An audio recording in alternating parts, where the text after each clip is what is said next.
Hello, everyone. Welcome back. This is episode 3 of the Colorado Rockies franchise series here on Out of the Park Baseball 22. As you can see, it's been a rough go of it for the Rockies. It is June 1st. We are 17 and 37, 20 games back in the NL West that the Dodgers are leading by 4.5 games over the Padres, and 12.5 back in the wild card race. So basically, our season is over. This is basically what I expected. I did not expect to be in contention with this team. Our owner, expecting us to play close to 500 ball, I think was expecting a little too much with this roster and everything that's wrong with it. And I do need to say, I forgot that the date of the draft got moved back. It was, of course, normally early June, but I forgot now it's actually on July 11th, so around the All-Star break.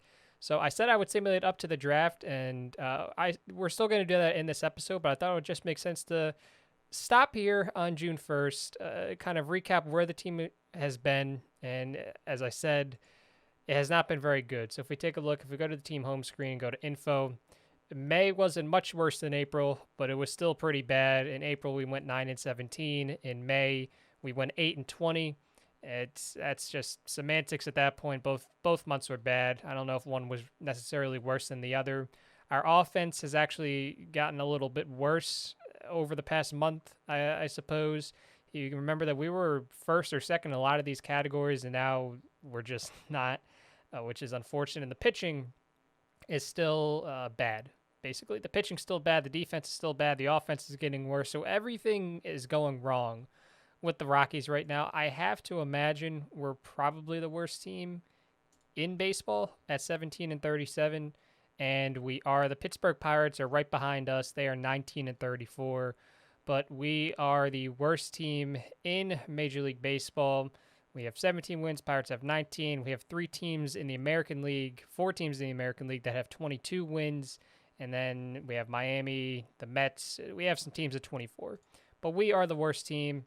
It's not what I aimed to be. I wasn't trying to be the worst team in the league through the first couple months of the season. I guess that's just what happened. And before we go any further, the assistant general managers of the YouTube community are out in full force. So here are some more comments that I wanted to address. By the way, I wanted to say, if you comment and for some reason you don't see your comment featured in the next video, I might just not have seen it. I might have been recording as you commented, so it was unfortunately a little too late. But I try to get these types of comments in as long as I see them. Normally they'll be in the video, so just wanted to put that out there. I'm not ignoring you. Don't worry. I definitely see them. It's just I might not see them at that time. So comment number 1. I'd probably say to trade stories. This is all about the stories, so still, I don't see the team being able to compete during his window of production, and then he can save all of that money to invest in other areas. Comment number 2, trade story and build the roster. Go after C.J. Abrams from the Padres, so we get a player suggestion here, which is neat. Shortstop of the future and game-breaking ability. Glad I found your new channel. Thank you. I think you should trade Trevor Story, to be honest. And then who do you want to draft in the MLB draft? That was a good question, and we will get to that in this episode. We'll see who is going to be available for us. I think we picked number 8 overall, 8 or 9, so we should have a chance to get somebody good. And comment number 4, trade story or the Rockies are screwed. Yep, that's putting it bluntly. We are screwed regardless. The issue, so we'll go to lineups real quick. We'll sort by OPS. You can see that Trevor Story, he's cooled off a little bit after his solid start. He's now only OPSing at 789. He's been in kind of a slump recently, which is a little unfortunate. He's hitting 263 with a 339 OBP, a 449 slugging percentage. He's been a 1-win player. Offensively, he's still been above average at 110 WRC plus, but it's still a little disappointing. I kind of wonder if we want to offer him an extension. So his demands are actually still going down. And you remember at one point this was well in the 30s, but now we're down to 28,125. I still don't know what I'm going to do. If we shop Trevor around trade options, I'd like to see maybe if the players have changed at all. So we'll do this. And these are players still available. Most of these guys, I think, were around the last time we shopped him. I see a couple new names, but for the most part, I think these are all pretty similar, which isn't too surprising. I guess it's only been a month. If I'm going to trade Story, I need to get back. I know what I want to get back. I'm either going to need to get... Wait, did I miss? Okay, so Corbin Burns is no longer there, which is a little upsetting, but I imagine we could still maybe trade for him if we wanted to. Regardless, I know if I'm going to trade Story, I either want to get back a top flight pitcher or a good prospect package or somebody that can help us improve defensively, especially in the outfield. I think that's part of our issue right now. Our outfielders aren't super great defensively, but so I think that's kind of hurting us overall. But that's what I'm kind of looking for if I trade Trevor Story. And honestly, at this point, I think everybody on this team is fair game. I know I said that would take a good package to get Germán Marquez, but even still, he has not been what I expected him to be. Of course, when you pitch some of your games in Coors Field, it's going to be a rough go regardless, but I expected him to be doing a little better than a 5.38 FIP.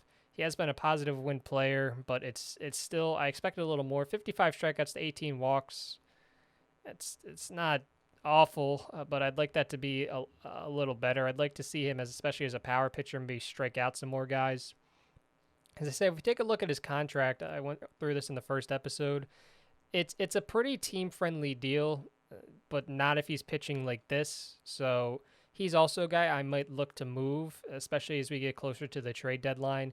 John Gray has been awful. He hasn't really rebounded. You see, the problem with him, like he'll have some good starts. Like he had this good start at St. Louis, at San Diego, and then he just gets blown up against the Diamondbacks and unfortunately even against the Pirates. So he's clearly, you see he's signed through 2021 as a free agent. I can't imagine we're going to re-sign him back after the season. In fact, I'm almost interested to see what he would want in an extension. And he's expecting a 2-year deal, $7 million each year. I'm not going to be the team to give him that. Some other team can take a chance on him. It's not going to be me. Surprisingly, let's talk about the positives. Surprisingly, Kyle Freeland and Austin Gomber have actually been pretty solid contributors. So you see Kyle Freeland. I don't think Kyle Freeland's run of success is going to last, but it's still been pretty impressive. You can see he's had a lot of road games recently. That might be part of it, but that's helped knock his ERA down from over 5 down to 3.96. You see his FIP is 5.88. That's why I don't think this run of success is going to continue. In fact, he might be another guy that I try to look to trade just because his value right now might never be higher than it is just because he's pitching so well. But we'll cross that bridge. Austin Gomber, I said if he could give me back of the rotation numbers, just eat some innings, I'd be content. And to his credit, that's what he's doing. He's another guy. He's had a lot of road games recently, so that's helped him knock down his ERA a little bit. You see a FIP of 4.35, an ERA of 4.01. Like I'm fine with that, honestly. If he can give me some type of performance like that, he'll stick in the rotation, especially, he signed for the minimum. He only has 2 years of Major League Service time. Listen, I'm okay with that. 49 strikeouts, 25 walks. Once again, as I kind of referred to with Germán, I'd like that ratio to be a little better, but still, I can't be too upset with numbers like that. Yency Almonte has gotten a little better, and you can see his ERA was actually close to 8 at one point. Now it's dropped down to under 6. He has a FIP of 6.22. He's still been a negative value player on the season. He's not going to stick in the rotation for the long term, but for right now, I just need a guy that can eat some innings, and if nothing else, I guess he's not really lasting as long as I'd like him to. We have made a couple of moves. I guess I should talk about that before I go any further. And one of the moves we made was claiming Jacob Barnes off of waivers from the New York Mets. We claimed him on May 8th, and in his time with us, he's pitched to a 4.50 ERA. He's only pitched 8 innings. 2.42 FIP. I kind of thought maybe he'd be able to stabilize the bullpen, and he has a little bit. I mean, he's had a couple outings where he's allowed a run, but for the most part, he's been okay. So that was one pitcher we acquired off of waivers. The other pitcher we acquired off of waivers was Keone Kela. He got him off of waivers from the Padres not too long ago, May 26th, and it's only June 1st.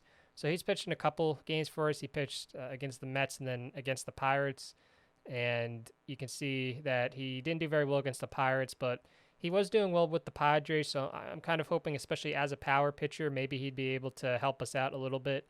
Maybe we could trade him for something at the deadline, maybe just some type of lottery ticket prospect, or we can maybe keep him for the rest of the season. I don't know. Regardless, I thought that we should maybe try to do that. The other thing that I wanted to wait to do until this episode started was release Jordan Sheffield, and I say release because I can't DFA him, I can't waive him, I can't do anything because he was a Rule 5 draft pick. So basically, the only thing I'm able to do is release him and offer him back to the Dodgers. And I imagine they're going to take him. Jordan Sheffield, as a power pitcher, I thought maybe he'd be able to surprise us in the bullpen this year. It just hasn't happened. You can see that his FIP is 6.47. His ERA is close to 11. He's just getting blown up way too much. I have a feeling that being a fly ball pitcher in Coors is contributing that a little bit, along with our subpar outfield defense combined with a lot of other factors. The potential is tantalizing. I think for some team he's going to be a really good relief pitcher. It's just not going to be here. It can't be. So unfortunately, we're going to have to return him to the Dodgers, and that is all for Jordan Sheffield as a member of the Colorado Rockies. In his place, we are going to call up someone that we sent down to AAA earlier in the season because he wasn't doing very well, and that is Carlos Estevez. And it's nice to see he's kind of regained his confidence down there. He's had 5 appearances. He's pitched to a 1.80 ERA, 11 strikeouts to 1 walk. So that's promising. You can see that in his time with us earlier in the season, he pitched to an ERA over 8, a FIP close to 7. So hopefully he can use this newfound confidence and kind of help us in the bullpen. We also sent down Robert Stevenson as well, and that was more recent, but we'll see if he can kind of get his game back, and we'll see if we can add him to the bullpen again as the season goes on. Looking at the rest of the pitching staff, Daniel Bullard is having another good season. He might be a guy we look to trade. Teams, especially contending teams, are always looking for bullpen help. So because he's doing so well in Coors and in Colorado overall, I'd like to think we could probably get something of value for Daniel Bullard, even though he is 35 years old. He's on a cheap contract. And I don't know. We'll see. Scott Oberg has been a little better as of late, but still, I'd like to see a little more. Jairo Diaz has actually been a pretty nice surprise. He's a guy I might look to re-sign if he doesn't want too much. I mean, we'll take a look at extension. Like, he would only want $1.5 million right now. I can't imagine that's going to change too much as the season goes on. So he's not a guy that I'd be against keeping. In 2020, he didn't do super well, but even 2019, for a pitcher that pitches for Colorado out of the bullpen, those are numbers that I wouldn't be upset about. He's doing much better this year. On the flip side, though, if someone was to offer us something of value for him, we'd probably look to trade him. Michael Givens has been better since the last time we talked. Ben Dowden has been pretty solid as a long reliever out of the bullpen. Antonio Zenzatella has been a little better of late too. So that's the promising thing. The pitching stats as a whole are still not good, but a lot of these guys are actually getting a little better as the season goes on. I think my theory is they might be getting better because of a trade that we made. It was a small trade, but we added Roberto Perez. We made a trade with the Cleveland Indians.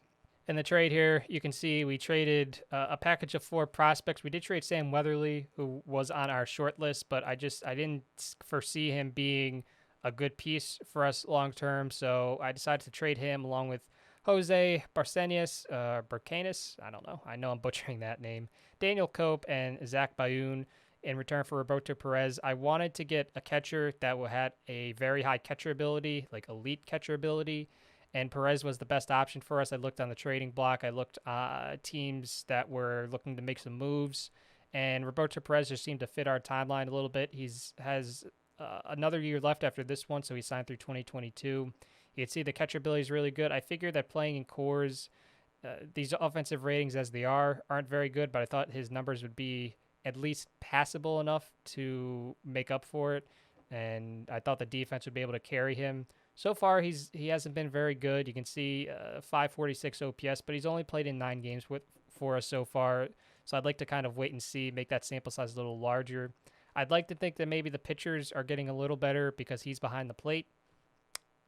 I don't know. I can't prove that. Well, I guess I could. I would have to just look at the stats, but that is that. That is the one trade we have made. I have explored trades for other players on the roster just to see what's kind of out there. I did, in fact, look at trading Charlie Blackmon, and nobody wanted him, which isn't too surprising. I really hope he does opt out after 2021. I'm not expecting that because I don't think he's going to get $21 million on the open market, but we'll see. I would like to get off of Blackmon's deal sooner rather than later, but we might be stuck with him for a while, which, whatever. It's just something that we're gonna have to deal with. It's not the worst situation to be in. It's not like he's like the worst player in the league. It's not like it's on a Chris Davis level contract, but still, I'd like to get off of his deal if I can, if I have the opportunity. So with all of that being said, it is June 1st. I'll simulate up ahead. We'll take a look at the schedule. I'll probably simulate up ahead to maybe the All-Star break might be a good place to stop unless I just stop earlier and make a trade. But probably around the All-Star break, and then we can do the first-year player draft. I think that's on the 11th, and we can move on from there. All right, I just wanted to check in. It is July 1st. I forgot about the International Amateur Free Agent signing period starting. You can tell that, at least according to our scout, the pool seems to be a little weak this year. There's not really anyone worth spending money on. We'll take a look at just OSA. I mean, OSA kind of likes this pitcher a little more, but overall, this is a pretty weak international class, so we're not going to really do anything with that. Taking a look at the team, things have gone from bad to worse. We have gone 7-20 this month, or in June, which I guess isn't that much different than 8-20. It was just a rough month though. We went through a lot of different injuries. Marquez had dead arm, so he missed about a couple weeks. Daniel Bullard had a strained oblique, so he missed about a week and a half. You can see that we've lost Jacob Barnes for 3 months. He partially tore his labrum. We lost Antonio Zenzatella. He tore his rotator cuff, so he's out for the rest of the season. Unfortunately, we did lose Austin Gomber, which is upsetting because he was pitching a little better due to elbow ligament reconstruction surgery. So he will be out not only for the rest of this season, but into part of 2022, which is a little frustrating. And yeah, that is that. So we called up Chichi Gonzalez to take one of the rotation spots. He actually started off pretty well, but he just I don't know why our team keeps getting blown up by the Pirates. That doesn't make much sense to me. We also called up, just to make a couple of starts, Derrick Rodriguez from AAA. He did good in his first start at Cincinnati, and then he got blown up going up against the Brewers. So we sent him back down. So that is that. This team is very bad. We are 30 games under 500, 33 technically, 29 and a half out of the NL West. We're only 18 games out of the wild card race, though, so we're, right in it, right in the race. I don't know what to do with this team. I think I'm probably just going to, I knew I was going to sell, but I think I'm really going to sell at this point. This is not working out. Trevor Story has been better, though, which is promising, so maybe we'll get a good package for him in return. But once again, as I said, I'll just simulate up to the draft, and then we can start that. All right, last time I butt in, I apologize. We did just get this email from our owner, Charlie Montfort. So, team record. Our fans deserve good baseball the second part of the year. Everything so far has been mediocre. Now, see, that's putting it nicely. I appreciate that he thinks 25-57 is mediocre, including your job performance. Appreciate it. Give it everything you've got the rest of the season.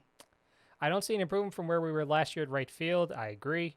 Please keep an eye out for an upgrade there if you want to keep me happy. Extend your player. I'd appreciate it if you would actually listen to me when I tell you to re-sign a player. I feel like sometimes we don't show the proper loyalty to our players. Wow, look at that. He gets what's going on here in Colorado. And if we kept our veterans like Trevor Story around, I think we would have more respect around the rest of the league. Acquire a player. I see you did listen when I asked you to bring in a top player. While Keone Kela might not be exactly who I had in mind. See, Ryan knows how to talk. He's close enough. Still, I know there are guys out there who fit what I asked for a bit better, so I suggest you still keep your eyes open, but I'm not upset with Kela. During our time working together, I've been ecstatic with your progress towards the goals I have set out for you. That being said, when I look at the team's history on and off the field, my overall impression doesn't rank quite as highly. The final evaluation towards these goals will come at the end of the season. The updated top 100 prospects list, we don't have any, so here it is. Franco, Gore, Rutschman, Witt, Torkelson, Rodriguez, Manning, Espino, Kellenic, and Andrew Vaughn. Are any of these guys up with the Major League squad? Vaughn is. He's had a solid start to the year. Kellenic is. He's not quite as good, but I know he'll get there eventually. Is there anybody else here that's made it? Matt Manning has made it up. He's had an okay, yeah, he's doing all right. Julio Rodriguez, he's kind of like Kellenic. He's not doing great right now, but he will eventually. Torkelson has had a slow start to his career. Bobby Witt has had a slow start. Rutschman has, so most of these guys have had slow starts. Mackenzie Gore is looking pretty good, not surprising. And Franco's only been up for 5 games. So Vaughn is the best out of this group, but I think all these guys are going to be studs eventually. So that is that. Okay, so now, barring anything else, we're going to move on to the draft. All right, so we've made it up to the draft, to the All-Star break, to everything really. So we'll take a look. We'll see if, because you remember I unchecked that box that forces all teams to have an All-Star representative. We'll see if we got a representative. I can't imagine that we did. Let's see. Anybody at all? I know. Okay, look at that. So we got our backup catcher now, Elias Diaz, made it in as a. He is still raking. His batting average has come down a little bit. It was over 400, but still, even in a backup role, he is. He's still doing pretty well. So our only All-Star representative in 2021, Elias Diaz. You can take a look at it, pause, find your see if your favorite player made it in. Here is the American League squad right here. And here is the National League squad right here, so you can see if your favorite player made it in. And that is that. We'll see if we got any prospects in the prospect game. Let's take a look here and see. Yeah, we did get. So Zach Veen has done pretty well so far in high A, so that's promising. As I said, we'd like to see him up here in a couple of years, maybe 2 or 3. So it's promising that he has made the Prospect All-Star game. Hopefully he'll be able to cement a legacy for himself here in Colorado sooner rather than later. Oh, I forgot to mention, speaking of prospects, Colton Welker was torching the PCL, which I get it. It's the PCL. It's offense happy. But still, I decided to call him up. We put him up at first base. I thought he would fit there better than he would at third base. And you can see how he's done so far. He's done pretty well. He's made 35 appearances, started 32 games. In 142 plate appearances, he's hit 3 home runs, 21 RBIs. He's striking out 23.9% of the time, walking 7% of the time, which for a rookie, I can't be really too upset with that. A 351 average, 952 OPS. His BABIP is at 453, so these numbers are going to come down, but I'm pretty content with that so far. So the first young player we call up here in our Rockies franchise, he's doing pretty well. So that's another positive that we can take away. No other injuries to report. The draft is today, actually. So let me go back to my mailbox real quick. First year player draft. So these are the top players according to BNN. So we have Lawler, Fabian, Mayer, Rocker. That's surprisingly he's 4th. Del Castillo, House. That was one of the guys I was looking at. McLean, Watson, Pacheco, and Mooney. So let's see if anybody falls to us. I'm surprised that Leiter is not in this top 10, but regardless, first year player draft. So so we have the 7th pick. I thought we had the 8th or the 9th pick, but we do have the 7th pick. You can see the top 5: Pittsburgh, Texas, Detroit, Boston, and the Diamondbacks. Then the Royals. Then it's us. So let's go into this. Let's start the draft. Let's draft the next generation, hopefully, knock on wood, of Rockies stars or Rockies regulars. Maybe that would be a little more realistic. So let's auto draft until the pick by Colorado, and that is our pick. So let's take a look here and see who has gone. So the first overall pick was Jordan Lawler, an 18-year-old shortstop. So Bill Schmidt, he kind of liked him. OSA liked him a lot more, which isn't too surprising. Bonus demand, $8.5 million. I don't think I'm a little surprised that the Pirates went for a guy like that. Texas Rangers do get Rocker out of Vanderbilt, and that's, if I was up any higher in the draft, that's definitely the guy that we could have used, a guy like him. He would probably be up real quick too, but unfortunately we were not able to get him. The guy that's being called one of the best pure hitters in the draft, pure high school hitters, went number 3 overall. Bonus demand of $9 million. He went to the Tigers. Matt McLean went to the Red Sox.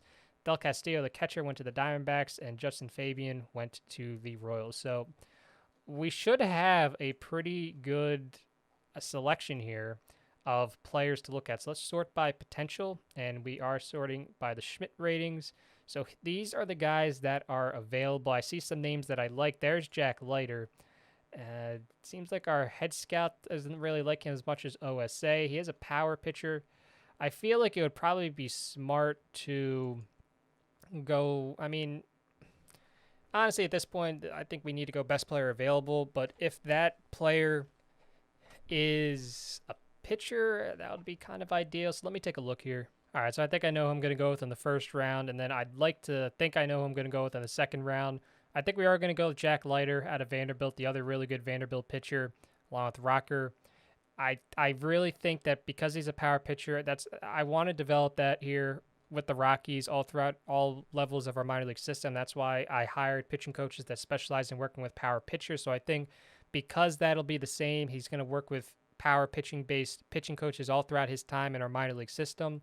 I really think that this guy could be the guy that we need to insert in our starting rotation, set and forget as much as you can for a Colorado team.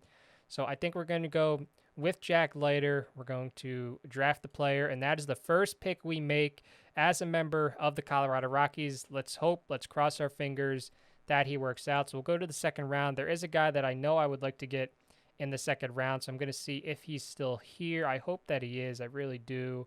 Unfortunately, the guy that I was going to take is not available. I was looking at Ty Madden, the pitcher out of the University of Texas.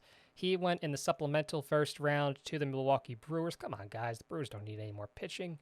So that is unfortunate. So let's take a look here. Let's see who we got. We still have Brandon Clark here. Signability is extremely hard. He's out of the University of Alabama, or is committed to the University of Alabama. He has a high school arm. Poor competition level in high school, so we have to kind of keep that in the back of our minds. I do want to say before I go on, another pro tip for y'all out there when you're going into the first-year player draft, you might be sorting for ratings, right? So this is the default view. So if I'm looking for pitchers, right, I'll go to like maybe pitcher ratings, and maybe I'll sort by velocity. Well, you see like a center fielder pop up here. It's like, well, why would that happen? Well, if you go into their ratings page on their player page, you might find that someone that's labeled as a hitter actually has pretty intriguing pitching ratings, right? Like this guy, I'm not going to draft Jackson Lynn, but for the right team, you could see that his stuff seems like it's going to be pretty solid. The movement seems like it'll be okay. If you can somehow get that control to come up a little bit, it seems like he'll have two good pitches. So this could be a pretty solid bullpen piece if you develop him correctly. And you wouldn't know that unless you looked at this ratings page because he's listed as a center fielder. And it goes the other way too. Sometimes if you're listed as a pitcher and you take a look at their ratings page, their batting ratings are actually going to be pretty intriguing. So that's another pro tip. Don't just assume that because they're listed as one position, that's the only thing they can do, especially if they're coming out of high school. Take a look, see what they do, and you can always change their position after you draft them if you wanted to. So I think with our second round pick, we are going to draft Brandon Clark, this high school senior that's committed to the University of Alabama.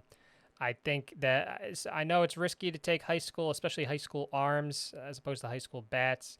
OSA seems to like him a lot more than our head scout, but our head scout still thinks that he can be a pretty reliable pitcher if he fully develops, and that's what this team needs. We need pitching. That doesn't mean I'm going to go pitching for the entire draft, but I am going to go with Brandon Clark as our second round pick. So we have our first two picks down, both pitchers. All right, we're going to go heavy on pitching here. This isn't what I expected to do going into the draft. It's just kind of how the board has fallen. So with our third pick, we're going to take Jack Leftwich. He's a college junior out of the University of Florida.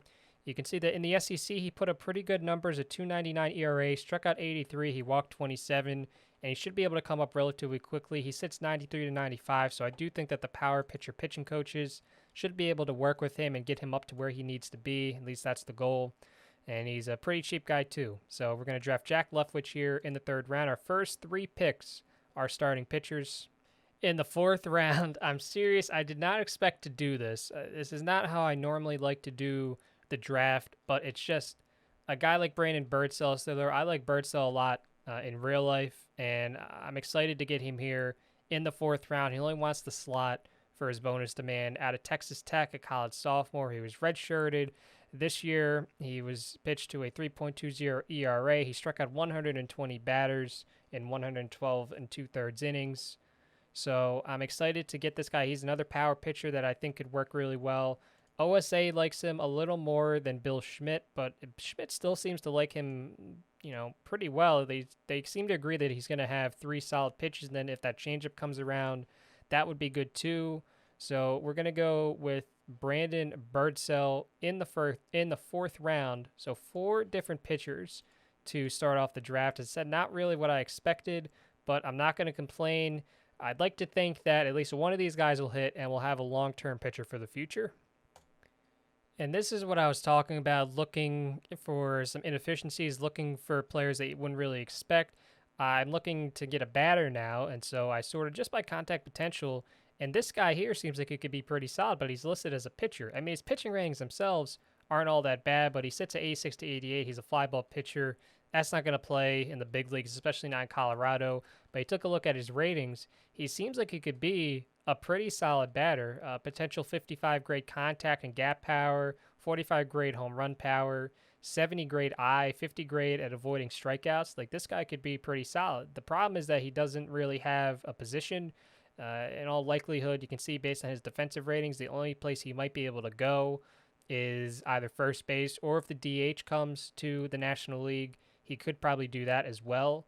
Of course, that's thinking really far in advance, but a guy with ratings like that here in the 5th round for batters, it's hard for me to pass that up. And you can see Brandon Smith, too, even could be a pretty solid option. You take a look here at the ratings. I mean, honestly, I might go for Smith first, and then you can see I will say the problem with a lot of these guys that even though their ratings might be good offensively, defensively, they really don't have a position to stick at. So this is kind of the same issue. It seems like they'd be really good DH types, not really great anywhere else in the field, maybe first base. Even then, it'd be a little difficult. But I'm gonna go with Smith first, just because I don't necessarily need the gap power or the power potential, but the contact, the eye, and the avoiding strikeouts is kind of appealing. So we're gonna go with Brandon Smith. We're gonna draft him here. Oh, it's not my turn. Oops. Let's go to the 5th round. Brandon Smith is still there. So we're going to get Brandon Smith here in the 5th round. And then if Califoot is still there in the 6th round, we're going to go with him. And he is. So those are our 5th and 6th round picks. Now we will move on to round 7. I'm not going to show the entire draft. I normally like to show maybe the first 10 rounds, and then I'll do the rest off screen. But we are making our way through this draft. And let's see who we go with pick number 7. Pick number 7, we're going to go with Tony Bullard, not because he is a pitcher, but because he has solid ratings, and he is one of the exceptions to the rule I just said. You can see that his defensive ratings are good enough that he could probably play some different positions in the infield, and even in the outfield, too. He could maybe play a corner outfield position in a pinch, but he'd likely just be an infielder for the most part. So we're going to take a chance on Tony Bullard here in the, where is he? There he is, in the 7th round. So we started off with some pitchers. We still drafted pitchers, actually. We haven't drafted a non-pitcher yet, technically, but those 3 guys we view as batters. So on to round number 8. Of course, there's not going to be a ton left here. Now it's just kind of throwing darts at a board and hoping it sticks. So let's take a look and see who we could get. So I think we're going to go with this 3rd baseman here. I don't think he's going to stick at 3rd, but the reason is that power always sells. I can always kind of move him, because teams are always looking for power, and it seems like he could be a pretty solid power option if nothing else. I don't know if the other hitting skills are going to come along, but we're going to take a shot here on this 3rd baseman, Brian Lariga. Against average competition, he did pretty well as a high school senior. He's committed to Florida International. So that'll be our pick here in round number 8. With our 9th round pick, we're going to go back to the pitching realm, and we're going to take a chance on this high school senior out of Tennessee who's committed to Middle Tennessee State, Daniel Dewey. He's 19 years old. The control is a little questionable, but the OSA ratings seem to think that it might come around. Bill Schmidt doesn't. I probably tend to agree with Bill Schmidt, but in the 9th round, I'm willing to take a chance that his control does get better than a 35 grade, because he has some solid options here. I mean, it seems like he could be a good bullpen piece if that curveball never comes around, but if the curveball does improve, then it seems like he could have a pretty interesting repertoire. So we're going to take Daniel Dewey here in round number 9. And then in round number 10, we're going to go back to Vanderbilt University. This is the last pick I'm going to show on the screen, and we're going to go with Cooper Davis, a center fielder. You can see that offensively, he wasn't the greatest against great competition, but I'm more drafting him because he has some speed. Seems like he could be pretty solid in the outfield. He could probably play a pretty solid center field, and I think that's just the best option at this point. So we're going to go Cooper Davis, and that is the last player that I'm going to show on screen. So we're going to get through the rest of this draft, and then we will simulate ahead, and I will check back in a bit. Okay, it is Thursday, July 22nd. The Rockies 29-67. You see German Marquez diagnosed with a sore shoulder. He'll be day-to-day for about 5 days. This is where I'm going to stop this episode because it is getting long because we did a lot of draft and other discussions at the start. But this is where I'm going to stop. So in the next episode, we are going to make some trades. I don't know what those trades are going to be, but we're definitely going to trade away some players on this team. It could be Trevor Story. It could be German Marquez. It could be anybody on this roster right now. Everybody's fair game at this point. As I said, I want to really make a change. This is not the roster that we're going to keep moving forward. I can guarantee you that. There's a lot of things that we need to change about this team, about this organization. And that'll probably start with the trades we make in year 1, and hopefully we get enough back to be competitive at some point in the future. But as always, let me know thoughts, questions, concerns, input. You want to be featured in the next episode with a comment, just feel free to leave one, and I'll try to get it in. want to thank you all for all the support so far through the first 2 episodes, and of course this one as well. I said it in the last episode, but it really truly does mean a lot to me to see all the support, all the nice comments. It really makes me happy to see all that. So I want to thank you all for watching, and I'll catch you all tomorrow with a big episode number 4.